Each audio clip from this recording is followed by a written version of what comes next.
The culture is absolutely... The gut ain't running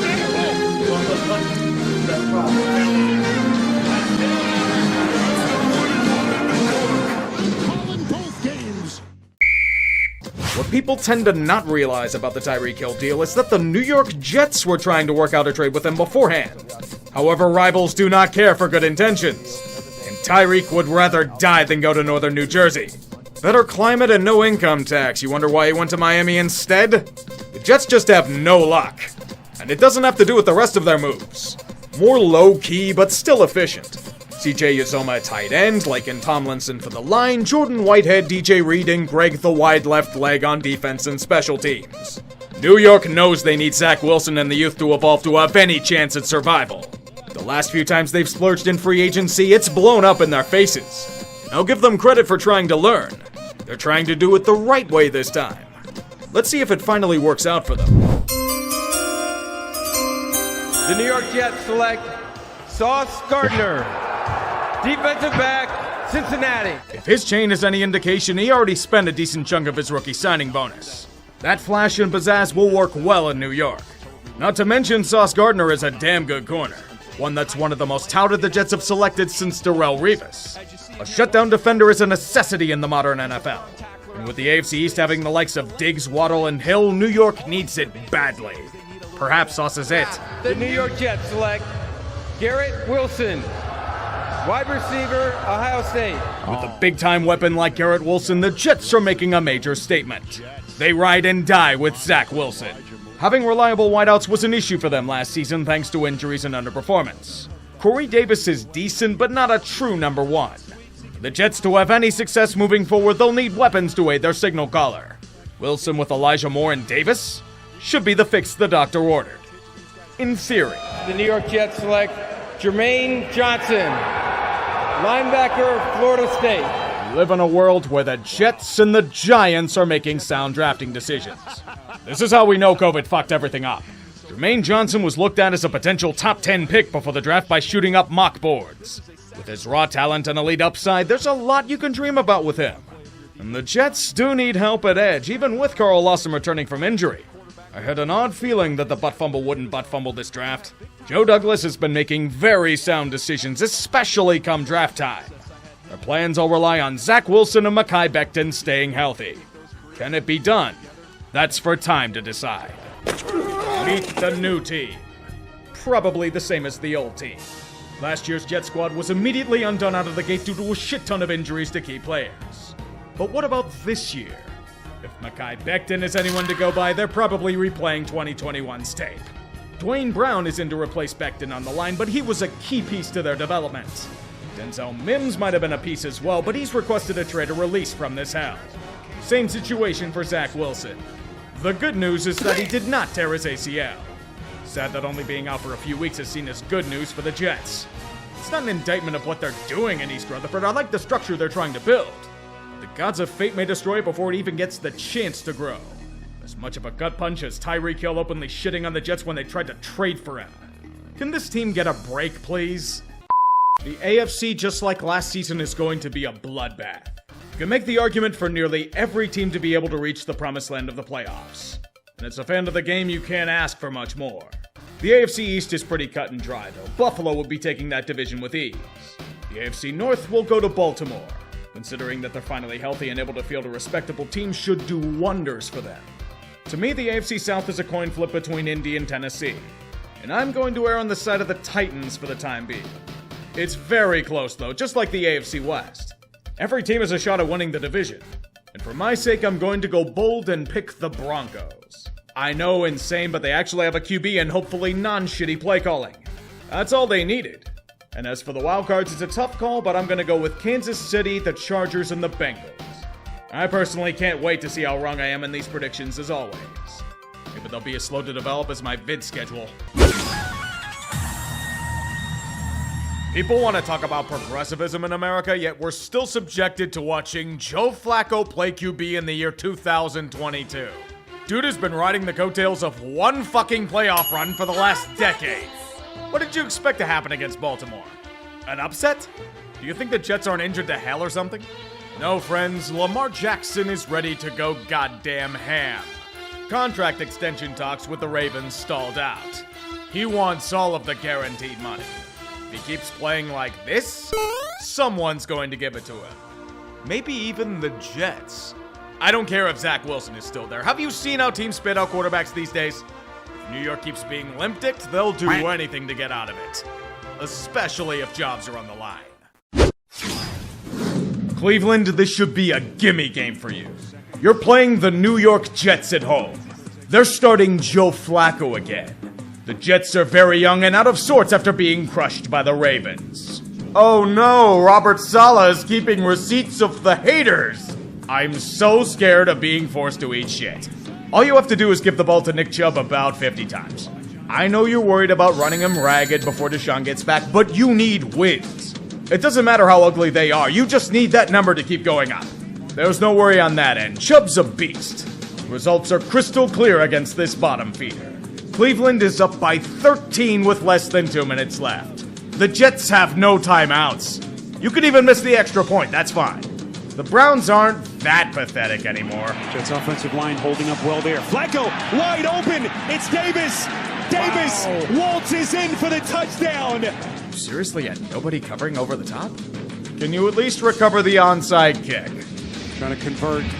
Then his onside kick. He goes near side of the field. Who's got it? It's still loose. I think And the the Jets Jets. got it. Oh, it's one of these games, ain't it, Cleveland? You aren't satisfied with just breaking hearts. You want to crush them while they watch. Flacco over the middle. It's caught. Touchdown. Garrett Wilson. Are you shitting me? You'd think Joe Woods would call something besides soft zone with less than 2 minutes left.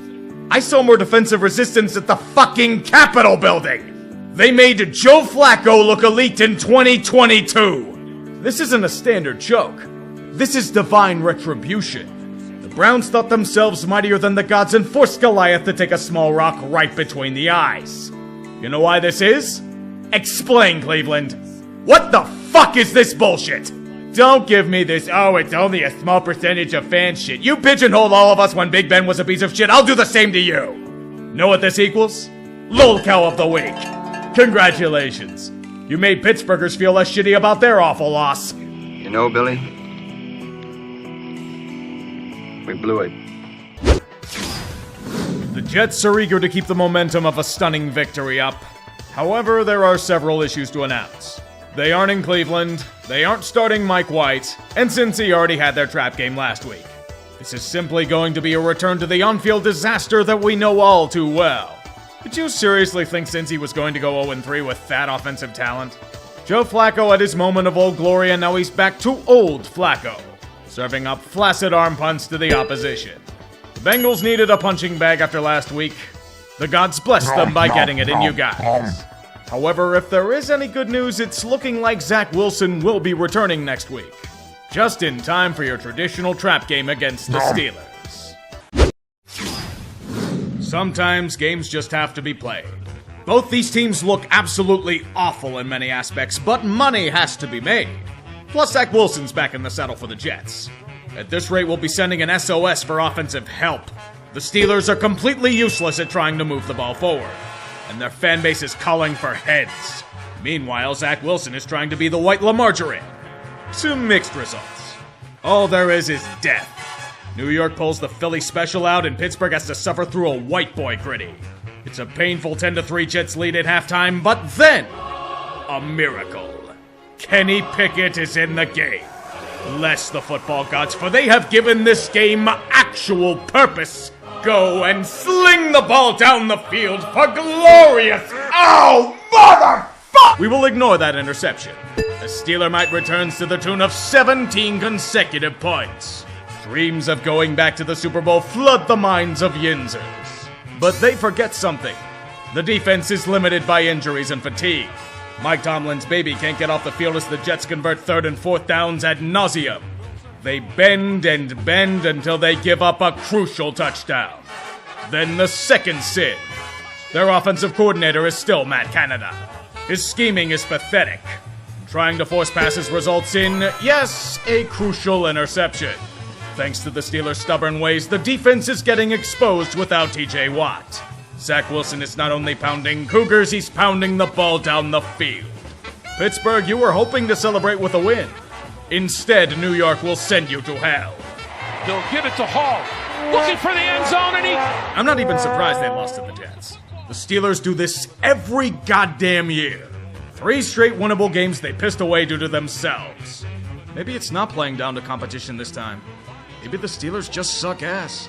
They did fluke their way to about 6 wins last year.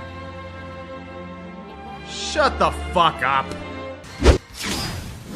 In a shocking display of empathy and logic, Tua Tagovailoa will not be playing in this matchup. Instead, it will be Teddy Bridgewater under center. Sadly for Miami, he suffers from Tyrod Taylor's disease. Whenever he steps onto a football field, he instantly gets injured. He's out of the game early with a concussion, as the NFL managed to move into the 21st century in regards to head injuries. So they're now forced to play 7th round pick Skylar Thompson. Dolphins, you're fucked. It would have been absolutely hilarious if the Jets somehow managed to lose this game regardless, but this was not meant to be. It was far from the prettiest showing in the world. But New York managed to overcome themselves to run away from their pesky opponent in the 4th quarter. We are officially in a parallel universe. Both East Rutherford franchises are above 500 for the first time in a decade. The New York Jets are a respectable opponent. Inflation is rampant. Nobody can buy a house for a reasonable price, but this is the shit that's made me realize the world's gone insane. As punishment for this embarrassing loss, the Dolphins will have to watch MacGruber on the plane ride home. A fate I wouldn't wish on my worst enemy. This game was a complete blowout. Destruction of everything a team cherishes and respects in ritual humiliation. What do you think of when I say this? In previous years, you'd assume that the Packers were the ones destroying the Jets. This time? Oh Lord, Green Bay might be hitting the wall. Their offense is atrocious. Aaron Rodgers needs to be reeled in, yet Matt LaFleur is too passive to even consider the thought. You bring in all of these weapons, yet Rodgers only bothers to throw to Randall Cobb or Alan Lazard. He's suiciding himself with endless hero ball that you'd think his name was Carson Wentz. Not to mention his offensive line is awful. The Jets zoned in their game plan to emphasize these glaring flaws. The Packers' special teams unit did the rest, self-destructing upon even a wind of resistance. Green Bay is imploded to lose back-to-back games for the first time in the LaFleur era, and nothing's going to change there despite it. What will change? The Jets. They're playing organized, efficient ball. They are shedding their butt fumble status. In hostile ground, they secured a well-earned victory. As I said, embrace the chaos. It's the only way to survive the impending nuclear winter. A shit show if there ever was one. If you thought things couldn't get worse for the Broncos, Russell Wilson will be shelved for the match like the Danger Witch. Perhaps his Wolverine blood will help him to heal his awful quarterbacking as well. Speaking of bloodlines, Brett Rippon hopes to imitate his uncle and play against the Jets. Too bad he got his mid-90s score. It resulted in one of the ugliest games of football seen in hours. We can talk about how beautiful it is to see Breece Hall play, but like all good things, he must die in this NFL season. Jets fans must suffer through Elijah Moore demanding a trade and Zach Wilson failing as the white Lamar Jackson. It was a showcase of modern art. Both teams threw cans of tomato soup onto NFL playbooks and lectured us all about drowning in the sauce. Speaking of which, Sauce Gardner doused the Broncos' offense in hot sauce and ate them like chicken wings. Denver's ineptitude merely had them cook themselves. In the Jets' defense's relentless feasting on Nathaniel Hackett's kindergarten scheming, they're now 5-2. They won the battle of terrible offense by default. Denver's nightmare season is forced forward as they perpetually wet themselves. Word of advice: wear rubber. It'll prevent your piss from staining the fabric. Bad news, Jets. Everyone you loved is now dead. It may be a Pyrrhic victory, but you can't die with them. Here's this rarely used James Robinson rotting away in Jacksonville to try and salvage the running game. He came cheap off Craigslist. Just have to pick him up from the seller's house yourself. Conditional late pick only. Maybe they'll manage to let him run the damn ball in their offense. What do you get when you have two teams that feature no offense whatsoever? You get Bill Belichick still managing to find a way to troll the Jets. It's a testament to the horrors of the 2021 quarterback class. Mac Jones has greatly regressed into a man who can barely throw a game, let alone a football. Zach Wilson, on the other hand? Dude is Patrick Mahomes if he had no football savvy whatsoever.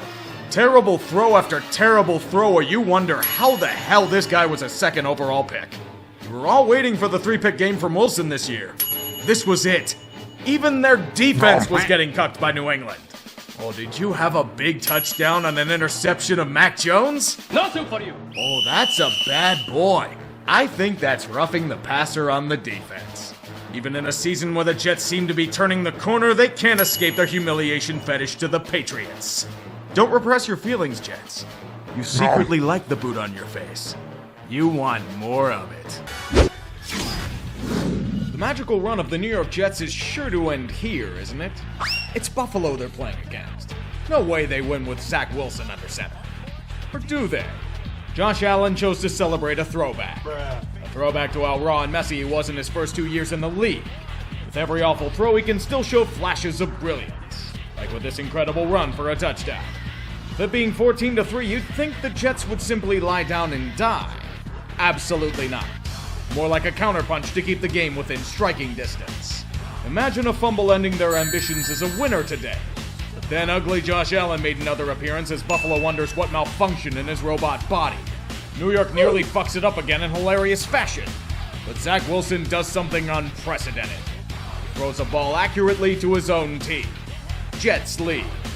Then becomes a struggle. A fight as Buffalo is somehow caught in the mud with an inferior opponent. Remember, in the pits, everyone is equal. Such as this game as it returns to a tie. Afterwards, everyone gets salty at Sauce Gardner for allegedly defending by means of uncalled penalties. Jets get the ball back and move down the field. They find it in them to get to the goal line, but are stuck with a field goal. However, they have the lead with time winding down. I don't believe what I'm seeing.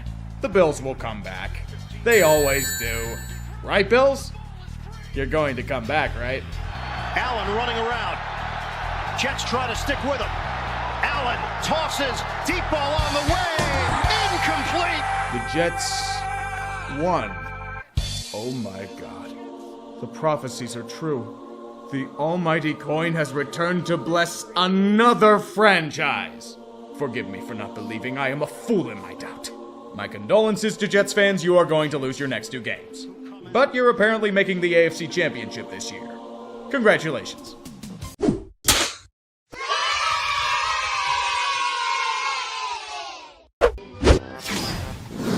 Anyone who was at this game should immediately be inoculated with the Vikings-Bills thriller that occurred last week.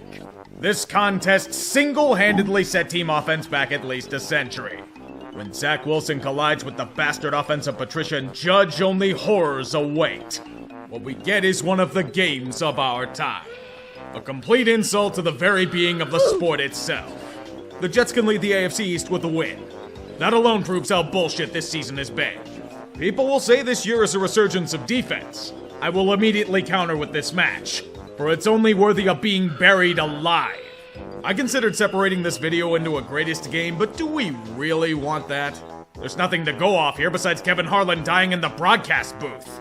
We're tied at fucking 3 deep into the 4th with nothing but punts galore and a few missed field goals. This isn't even the fun kind of awful game, it's just awful. A Friedberg and Seltzer movie played out on a football field. Worse enough, we will have to be tortured with overtime. From the 16-yard line, Marcus Jones. Got a block from Schooler. Here he goes. He's going to try to beat the punter. He does. He's gone. And that is a touchdown. I think even the football gods had enough. There were at least 3 blocks in the back in this return, but no one wanted this shit to continue. Therefore, the Jets lose and continue fulfilling the prophecy of the coin. Zach Wilson is also fulfilling the prophecy of terrible New York Jets drafting. You're really going to take no responsibility for how badly you played? Your team punted more than you had completed passes! Blame the wind all you want, but Mac Jones completed a decent amount of his throws. Look at this tape. That ain't wind. You're just fucking missing. The Pats dropped like 4 easy interceptions against you. No wonder why his job's in jeopardy now. If you do get benched, Zach, I have a hot mom for you to pine over. Her name is Lolcow of the Week. At least Sam Darnold can say he got ruined by Adam Gase. the hell's your excuse? As an offense, though, I mean, when you guys are only able to score 3 points, the defense only lets up 3 points. I mean, do you feel like you let the defense down at all? No. Sometimes dreams can come true. After last week's disastrous showing in the game in the post-game press conference, Zach Wilson was told to fuck off. There was only one option to start, and the Jets knew it. Mike motherfucking White. He is the truth, and he will lead New York to the promised land. Chicago, however, will be without Justin Fields. They're rightfully erring on the side of caution after his shoulder injury. It will now be Trevor Siemian trying to throw all prayer into the wind. You know what could have saved you, Bears? If you had started Peter Meme. It was the only way you could have countered me magic. In these miserable conditions, Mike White proved he is the real motherfucker on the Jets. Over 300 yards passing, 3 TDs, and an impressive victory. Don't give me this shit about the Bears being banged up to hell on defense. Mike White is him. His power is so potent that it throws a huge wrench into the prophecy of the almighty coin itself.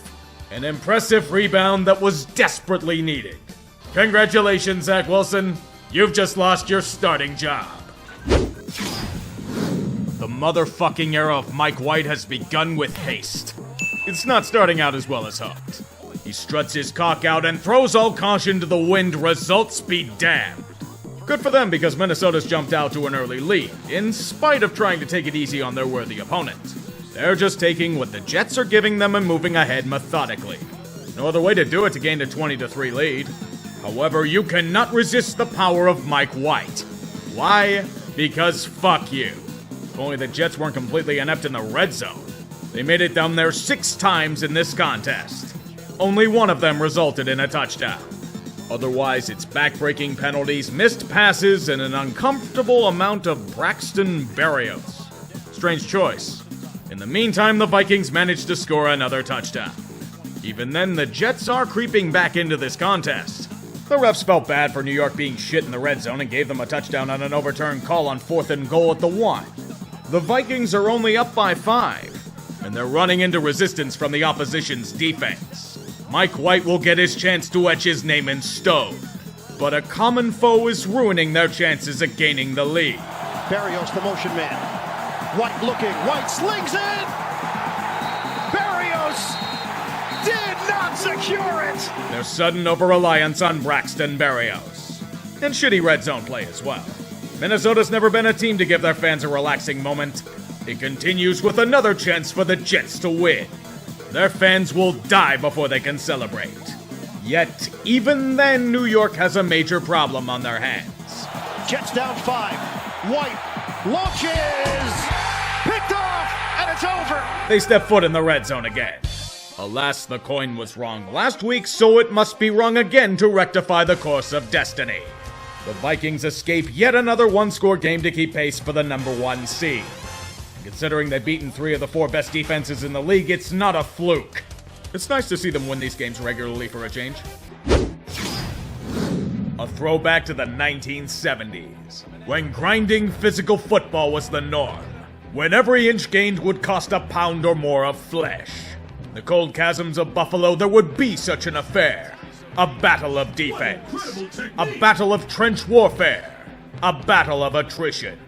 A relentless struggle to do anything with the football.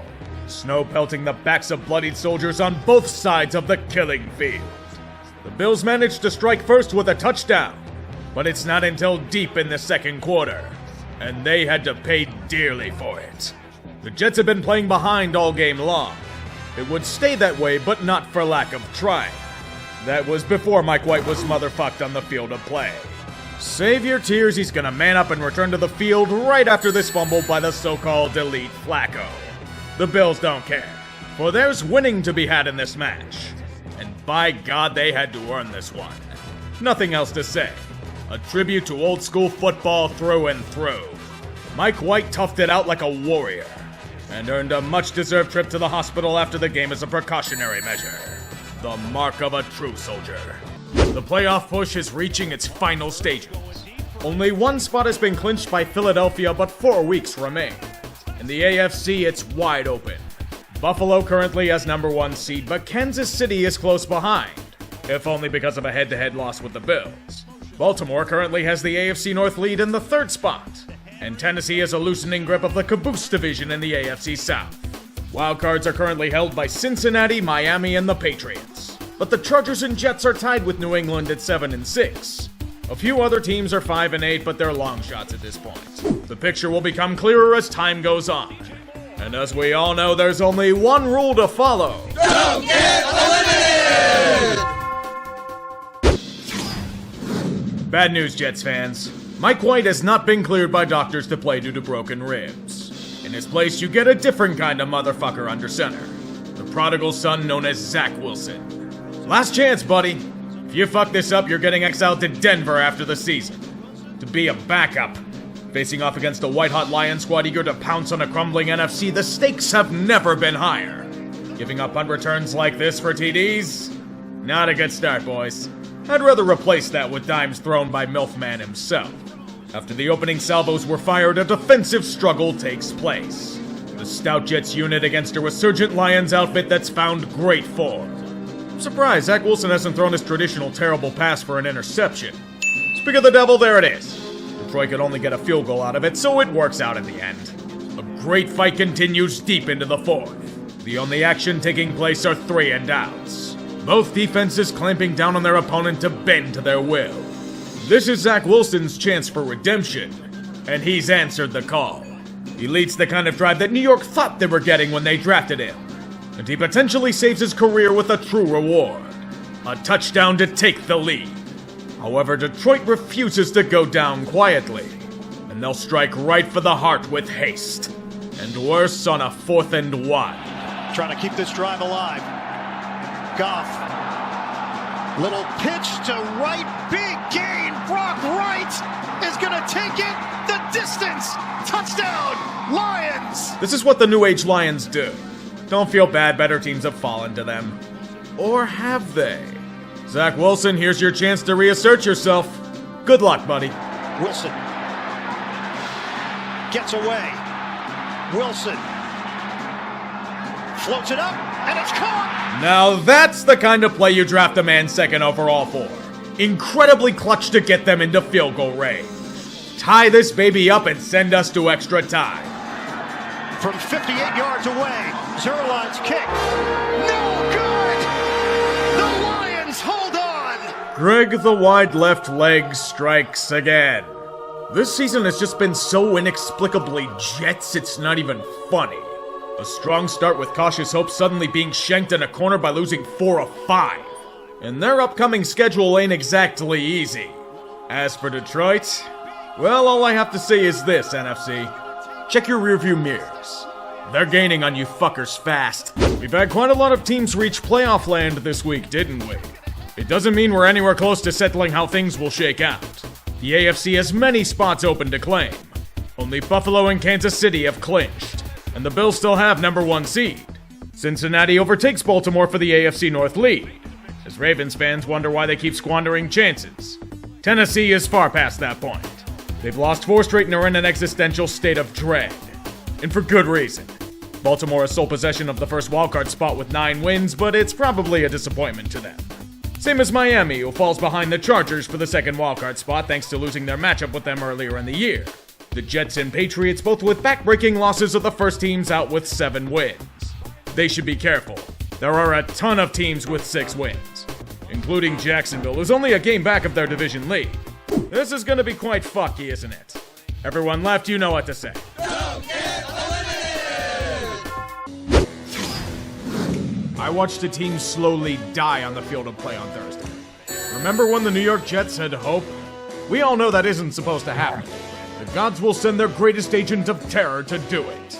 Zach Wilson may be known for sexcapades, but he was vigorously fucking his team all night long. This dude literally can't throw a football. The offense didn't move an inch under him. Little did he know that Jaguars are not Cougars. They are not keen on being another notch in the belt. Jacksonville will break through that stout New York defense on a miserable night and rattle off their 5th win in 7 games. They didn't even have to do all that much. Merely grab popcorn and watch the Boo Birds fly at Wilson as he's benched for Chris Streveler. He at least managed to throw a football with some accuracy. And that is how a player will be traded for a 5th round pick this offseason. It's okay, Zach. There's a bright future for you as a guest on Real Housewives of Salt Lake City. With a few big losses this week, the NFL playoff picture has become a mosh pit, as has been written for time eternal. The AFC North is still neck and neck between Baltimore and Cincinnati. Guess who plays each other in Week 18? That contest will more than likely be for the division title. In the AFC South, same scenario. Tennessee has fallen apart so badly that Jacksonville now holds the division lead. No matter what happens next week, their matchup is guaranteed to be for the right to advance as division leader. There are no changes in the first 4 seeds, but Buffalo can clinch #1 seed if a few things go their way next week. In the wildcards, we know either Baltimore or Cincy will get one, and the Chargers just clinched another. But with Miami in freefall, the 7th seed is now murky. The Jets and Patriots, despite being awful as of late, still have a fighting chance. The Titans and Jags can still technically be wildcards, but their best shot of making it is winning their division. Pittsburgh and Las Vegas are clinging on for dear life, and will need many miracles to make it. Don't get eliminated! 2 teams sliding down the mountain pass. Despite both of their clocks striking midnight at the worst possible time, the good news for one of them is that they can keep their season on life support. The New York Jets and Seattle Seahawks fancied themselves as playoff contenders. Only one of them looked as such in front of the 12s. Spoiler alert, it wasn't the team that traveled to play. In a throwback to October, the Seahawks absolutely crushed anything that resembled a football team. Complete suffocation with offensive might and defensive prowess to keep their playoff hopes alive. It wasn't much a victory as it was a massacre. And their first victim is Mike motherfucking White. Only the good die young. And Mike's shot at securing a short-term starting role is all but vanished. The Jets as a whole could do nothing, and as a result, their crash back to reality is just another body to add to the pile of failed seasons. Your defense may be elite and there is promise for the future, but your punishment must be more severe.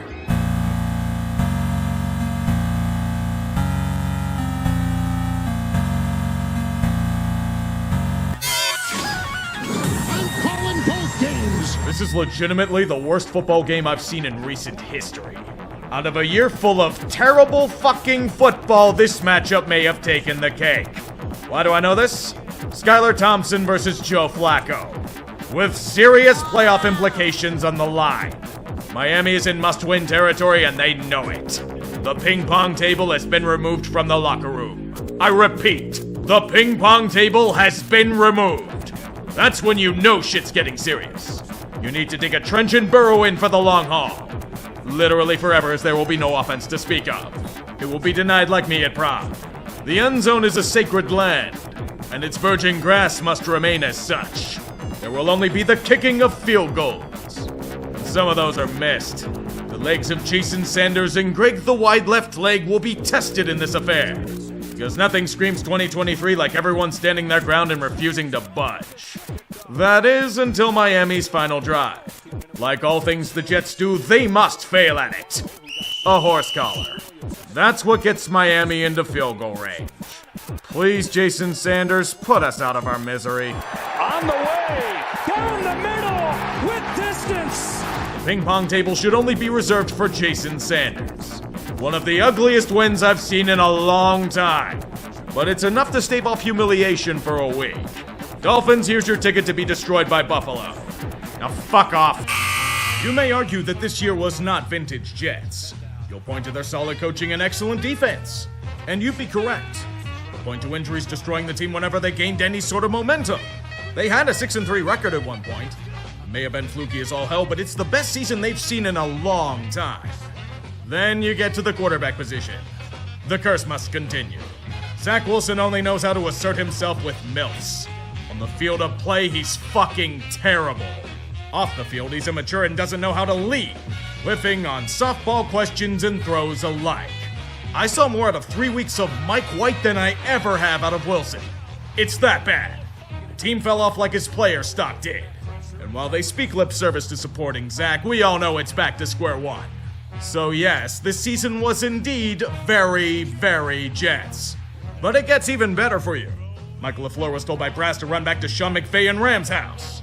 So your new offensive coordinator is, wait for it, Nathaniel Hackett. Brett Favre walked so Aaron Rodgers could run.